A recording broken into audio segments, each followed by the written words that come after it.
Sud Radio Découverte Tourisme, Stéphane Zeremeta.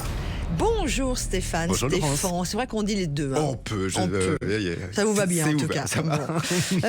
Nous allons continuer notre belle série du tourisme vert et culturel que vous nous proposez pour cet été sur Sud Radio. La direction le Cotentin. On est au nord-ouest de la Normandie. Absolument, ce Cotentin, c'est une péninsule qui s'avance vers l'Angleterre, bordée par la Manche à l'est, au nord et à l'ouest. Voilà, c'est le principe des péninsules, c'est bordé par de l'eau.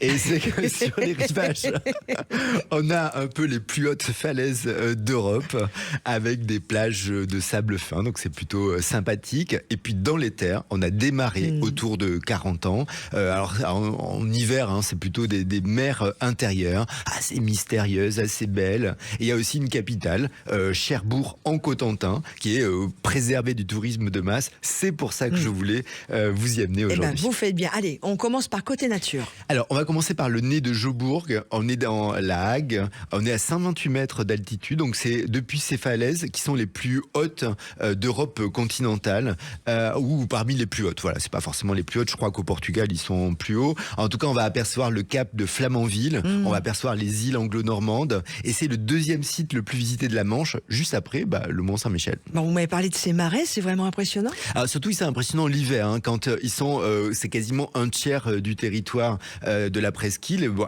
ça devient un immense océan intérieur. Ça fait partie du parc national régional des marais du Cotentin et du Bessin. Et là, ce qui est intéressant, c'est la faune qui est là, quoi. Il y a des oiseaux d'eau, des canards, des colverts, des sarcelles, plein de poules d'eau. C'est plutôt sympathique. Alors, c'est une nature silencieuse. Bon, les poules d'eau, ça fait un peu de bruit, mais ça reste tranquille. En tout cas, c'est spectaculaire et ça ne manque pas de charme. Et Cherbourg, on va y faire quoi? Oui, alors Cherbourg en Cotentin, c'est la grande ville du territoire. Elle est tournée vers la mer, mais bon, elle est plus surprenante que ce qu'on imagine parce qu'il y a plein de petites ruelles, des parcs, du patrimoine, une vie commerçante aussi active et puis aussi incontournable, la cité de la mer.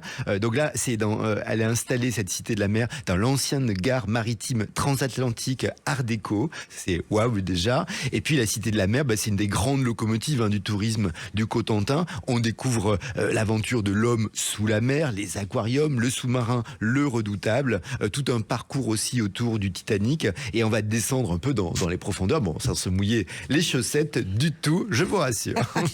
Et il y a des jolis ports aussi par là-bas. Oui, d'ailleurs, certains sont considérés comme parmi les plus beaux de France. Alors, Cherbourg, c'est l'immense port tel qu'on le connaît, mais il y a aussi Barneville-Carteret, Saint-Vaast-la-Hougue ou encore Port-Racine. Ça, c'est considéré comme le plus petit port de France. Bon, et le port ici, c'est pas qu'un décor, quoi. C'est une manière de vivre, c'est les bateaux, les marées, les pêcheurs. Il y a cette odeur de sel qu'on a, les filets. Bon, c'est plutôt sympathique. Moi, j'aime beaucoup ce coin. Côté patrimoine.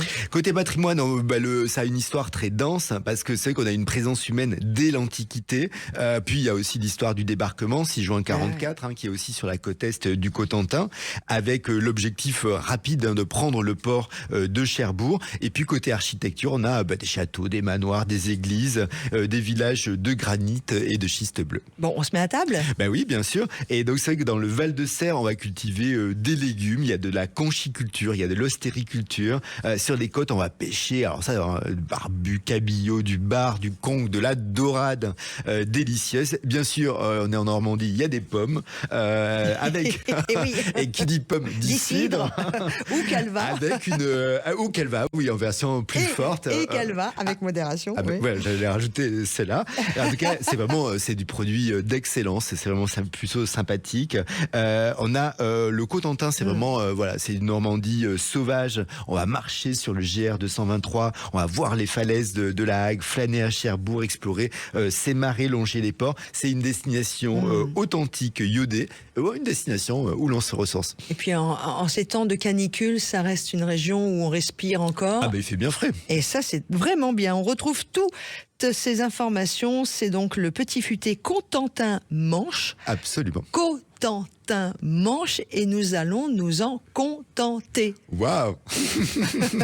Au revoir Stéphane. Au revoir Laurence. Bon, elle était un peu à la biquette celle-là.